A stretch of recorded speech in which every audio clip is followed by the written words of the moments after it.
పేరు మహాలక్ష్మి. నేను 8వ తరగతి నుండి వచ్చాను. నేను చెట్టుని.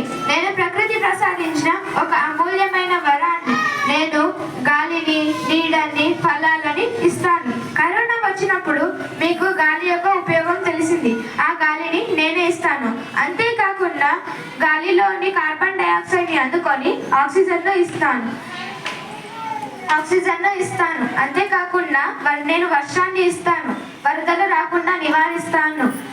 నేలలోని సారం తగ్గిపోకుండా చూసుకుంటాను. కానీ ఈ రోజుల్లో నన్ను నరికేస్తున్నారు. పరిశ్రమల అభివృద్ధి కోసం, రోడ్ల కోసం, ఇండ్ల కోసం మరియు డ్యాములు కట్టడం కోసం నన్ను నరికేస్తున్నారు.